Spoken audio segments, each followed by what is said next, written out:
Hi hello welcome. Guntur కారం collection సంగతి పక్కన పెడితే సినిమాను దారుణంగా ట్రోల్ చేసిన వాళ్ళు చాలా మందే ఉన్నారు. సినిమా రిలీజ్ కంటే ముందు ఓ సాంగ్ విషయంలో లిరిసిస్ట్ రామజోగయ్య శాస్త్రిని కూడా నేటిజన్లు ఆడేసుకున్నారు. అప్పటి ట్రోల్స్ పై ఇప్పుడు కౌంటర్ ఇచ్చారు శాస్త్రి. సినిమా అంటేనే ఓ ఎమోషన్, అందులోనూ హీరోల కోసం ప్రాణాలిచ్చే పిచ్చి అభిమానం టాలీవుడ్ ఇండస్ట్రీకి కొత్తేం కాదు. ఇక సోషల్ మీడియాలో ఫ్యాన్స్ వార్ గురించి అయితే ప్రత్యేకంగా చెప్పనక్కర్లేదు. అందులోనూ ఎవరైనా పెద్ద హీరో సినిమా రిలీజ్ అవుతుందంటే సపోర్ట్ చేసే ఫ్యాన్స్ ఎంతో మంది ఉంటారు. అలానే ట్రోల్ చేసే యాంటీ ఫ్యాన్స్ కూడా ఎక్కువైపోయారు.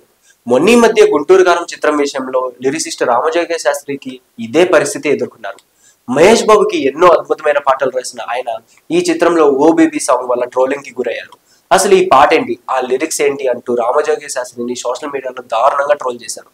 తెలుగు లిరిక్స్ కాకుండా ఇంగ్లీష్ లిరిక్స్ రాయడం ఏంటంటూ రామజోగయ్య శాస్త్రిని బూతులు తిట్టారు. దీనిపై శాస్త్రి కూడా అదే రేంజ్ లో రియాక్ట్ అయ్యారనుకోండి. సోషల్ మీడియా కుక్కల చేతుల్లోకి వెళ్ళిపోతుంది. ప్రతివాడు మాట్లాడేవాడే, రాయి విసిరేవాడే.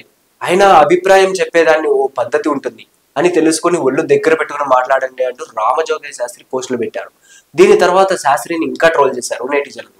ఇంతకీ ఆ టాపిక్ అంతా ఇప్పుడెందుకు వచ్చిందంటే, తాజాగా ఓ బేబీ సాంగ్ ను ఎక్స్పోస్ట్ చేసి రామజోగయ్య శాస్త్రిని ట్యాగ్ చేసి థ్యాంక్ యూ చెప్పాడు ఓ నెటిజన్. దీనికి ఆయన రిప్లై ఇస్తూ ఇంట్రెస్టింగ్ కామెంట్ చేశారు.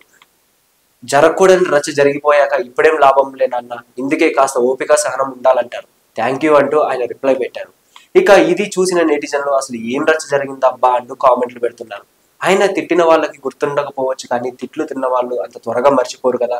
అప్పట్లో శాస్త్రిని ట్రోల్ చేసిన ఫ్యాన్స్ నెటిజన్లకి ఇవేం గుర్తుండకపోవచ్చు, కానీ శాస్త్రి మాత్రం గుర్తుపెట్టుకుని మరీ ఇప్పుడు ఈ పోస్ట్ తో కౌంటర్ ఇచ్చారు. అయితే ఈ పోస్ట్ కింద కొంతమంది వల్గర్ కామెంట్లు పెడుతున్నారు. ఇప్పటికీ ఇది చెత్త పాటే, మీరు అంతా ఫీల్ అయిపోకండి అంటూ కామెంట్లు పెడుతున్నారు. ఆయన సోషల్ మీడియాలో ఎవరైనా తమ అభిప్రాయాన్ని చెప్పే స్వేచ్ఛ ఉంది, కానీ మరొకరిని దూషించే హక్కు మాత్రం లేదు అనేది గుర్తుపెట్టుకోవాలి అంటూ కొంతమంది నేటిజన్లు శాస్త్రికి సపోర్ట్ చేస్తున్నారు. సో ఇలాంటి మరిన్ని ఇంట్రెస్టింగ్ అప్డేట్స్ కోసం please do like, share and subscribe to our channel.